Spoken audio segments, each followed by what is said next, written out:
যখন মন চায় তখনই মনে হয় যে কেক বানিয়ে খাই। দেখেন আজকে পাউন্ড কেক বানিয়ে আমরা বাসায় খাচ্ছি। আসলে অনেক সুন্দর হয়েছে, অসাধারণ, খুব ভালো লেগেছে। তাই বললাম একটু ক্রিম কোনো মতো মাখান। তখন বাজে রাত 10টা। তখন বললাম যে কোনো মতো একটু ক্রিম মাখিয়ে না আমরা খেয়ে নিই।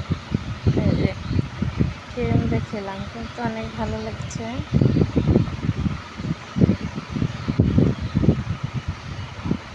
খুব সফট আর শাইনিং হয়েছিল, আসলেই সফট। যে খায় মাশাআল্লাহ সবাই বলে অনেক মজা, অনেক মজা। আসলে আমরাও বাসায় বারবার বানিয়ে খাই। তবে যে আজকে দেখেন জাতীয় ফুল শাপলা। শাপলা আজকে ভাজি করবো আমরা, যেভাবে সাদা ভাজি করে, অনেকে হলুদ দিয়ে ভাজি করে। আমি এই যে মাংস রান্না করব। শুক্রবার বাসায় আছে সবাই, একটু ভালো মন্দ না খেলে কেমন যেন লাগে। এই যে আমি কারেন্ট নাই সকালবেলা থেকে, তাই মশলাগুলো আমি মাথায় পিষে নিয়েছি। এর সাথে শুকনো মরিচ দিয়েছি, আদা রসুন পেঁয়াজ জিরা সবগুলোই মশলাই দিয়েছি। এই যে দেখেন অনেক সুন্দর কালার চলে এসেছে। তাও আবার রান্না করতেছি কিসের মধ্যে? কুয়ার মধ্যে। আপনারা সবাই রান্না করে খেয়ে দেখবেন, আসলেই মজা লাগে। যদি মশলাটা একটু কষিয়ে নেওয়া যায় চুলায়, তারপরে আর যদি এমনি মাখায়া দেয় তাহলে কেমন যেন একটা ভালো লাগে না।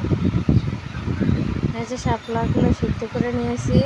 এখন ঝাঁকার ভিতরে পানিগুলো নিংড়িয়ে নেব। এই যে পানি নিংড়িয়ে নিয়ে এখানে আমি মশলাগুলো এক এক দিয়ে দেবো। পেঁয়াজ রসুন শুকনো মরিচ ছিঁড়ে ছিঁড়ে দেবো আস্তাটা। শুকনো মরিচের একটা গন্ধ আসবে, আসলেই সুন্দর। গন্ধটা মেখে মেখে ভাত খাওয়া যাবে।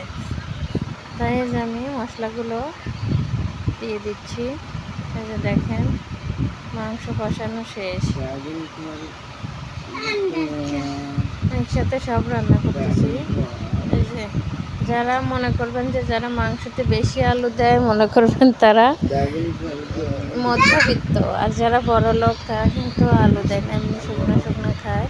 অনেকেই পেঁয়াজ দিয়েও ভুনা করে, তবে আমি অনেক আলু দিয়ে দিছি। এই যে দেশি মুরগির একটু ঝোল খাবো, লাল টকটকে ঝোল, অনেক মরিচের সমাহার, সেই ঝাল লাগবে।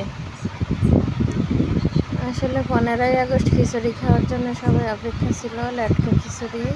সেটা তো সম্ভব না, তাই আমরা বাসায় বানা খাচ্ছি। এই যে দেখেন, এই যে আমার শাপলা ভাজি রেডি।